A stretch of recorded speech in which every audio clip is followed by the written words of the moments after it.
So I plan to give a little bit of history. People ask me, what is Deep Spring Center? People who don't know much about us. How did it start? What is it? As we consider our identity as a center, who we are and what we're doing, and especially what Sangha means, maybe it's helpful to look back briefly. I lost my hearing back in 1972, and I was suffering. I was angry, I was afraid, I felt isolated. I coped, but I was stuck. Most of you know this story. I prayed for help. No idea what kind of help I was praying for, but I'm stuck. Help me. The next day, there was Aaron in my living room. I could see him, I could feel his energy, and I got up and walked out into my kitchen and thought, either I'm hallucinating or it's real. And I'm not sure which one scares me more, which possibility. But I came back into the living room and I asked him, who are you? Why are you here? All of this is spelled out in detail in my book, Cosmic Healing. He said, you're suffering. Let's start there. Let's look at the nature of the suffering and the way out of the suffering. So he began to help me see clearly that the deafness was not the problem, but the way I was relating to the deafness. He said, what if there's just deafness, just not hearing, without all the stories of poor me and not fair and so forth? Can there just be the direct experience of deafness? And I found that there could be. Being deaf is just being deaf. He began, I was already meditating, but I knew nothing about Buddhism. And I had never heard the term Vipassana. But the practice that I had been doing for years was basically a Vipassana practice, choiceless awareness practice. But it was distorted in the sense that when something painful came up, I kind of pushed it aside. And he helped me to see that I needed to be right there with whatever I was experiencing. Gradually, he began to talk about Dharma in a much deeper way. The Four Noble Truths, the Eightfold Path, and really to explain how the parts of Dharma came together. In those first months, somebody asked me, can I ask Aaron a question? I don't know. Can you ask him a question? You can ask him. I don't know how will I say. But Aaron said, just listen to what you hear the way you listen to me for yourself and say it out loud. So I did, and somebody said, your channel. And I said, what's channel? I really had no idea about any of these things way back 25 years ago. People began to come, other people wanted to talk to him. They were asking the same questions. How do I live my life with love?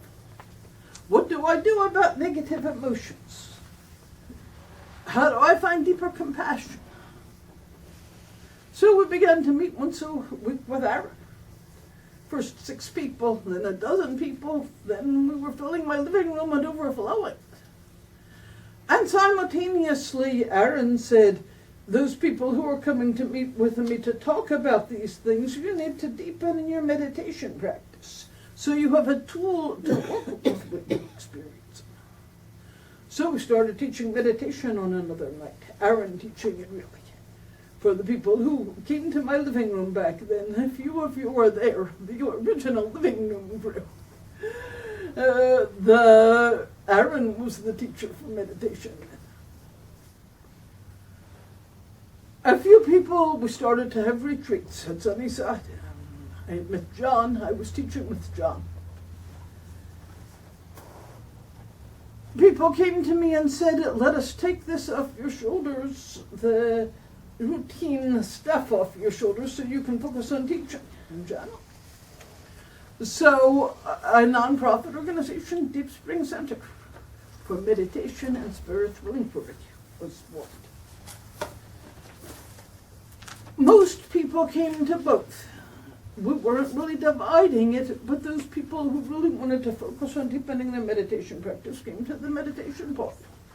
Those who wanted more to talk to Aaron and get a more intellectual, not intellectual, but not to go so deep into the meditation practice, came on the Wednesday nights to talk with Aaron, but Aaron kept directing them back into meditation, and those people did both. And so we grew that way for many years.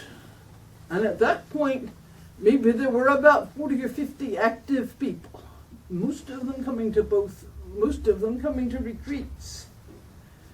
And the Sangha all knew each other because everybody was in classes together, and I was the teacher, or Aaron was the teacher. Then we started having other teachers. I started a teacher training program in the 90s. And suddenly we had several teachers, people in different classes, and suddenly people didn't know each other. I was also the everything of Deep Spring. I was the office manager. I put out the newsletter. I didn't know any of these programs, but somehow I pieced together a newsletter using Word formatting. And the little symbol that we still use is Zap Dingbat letter A. That was one of the things I came up with on my computer that gave us a handsome symbol. We still use it. I can remember, some of you will remember this also, during the break in meditation class or at the end of the class, the newsletter being spread out on our open to 10-foot dining table. Pages spread around the table and 10 people walking around, collating it, stapling it, putting the sealing label on it, stamping it. This is how we got our newsletters out. I, for years, did the whole mailing list. As we had new teachers and more classes, it really became hard to keep up. People volunteered and would come over to my house, and I'd train them for 20 minutes, and then they'd spend an hour or two trying to update the mailing list. It wasn't always consistent, but at least we had some. It was the same FileMaker Pro program, and we kind of kept it together. And then the board said we really need an office manager to help support Barbara, so Barbara is not so overwhelmed with all of this. Dottie, you were one of the ones on that board who stepped up and said, Barbara needs support. We need an office manager so that Barbara doesn't have to do all the newsletters, all the bookkeeping, all the record keeping. We ended up with an office manager who came to my house every day. And we didn't have an office. We had my meditation room, which was the office.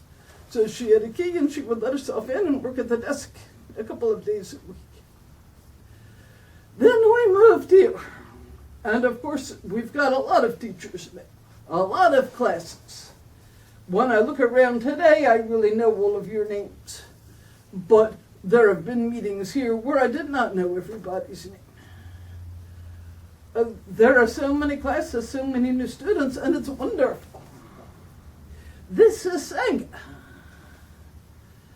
The difficulty is that we fragment off. A few people know each other, and these few people know each other, and we lose the value of Sangha.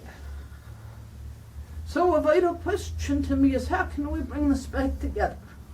What does Sangha mean to us? It's not just what happens to be a group of people who come to classes. It's a living and vital entity, Sangha. How do we strengthen ourselves as a Sangha so that we can each reflect the Dhamma, each to each, and see this awakened nature, each and the others? How can we inspire and support each other? This is Sangha. It's beautiful to me to see how Deep Spring is growing and what we've evolved to. We are boundless. We're just going to keep evolving in whatever ways are most vital for people.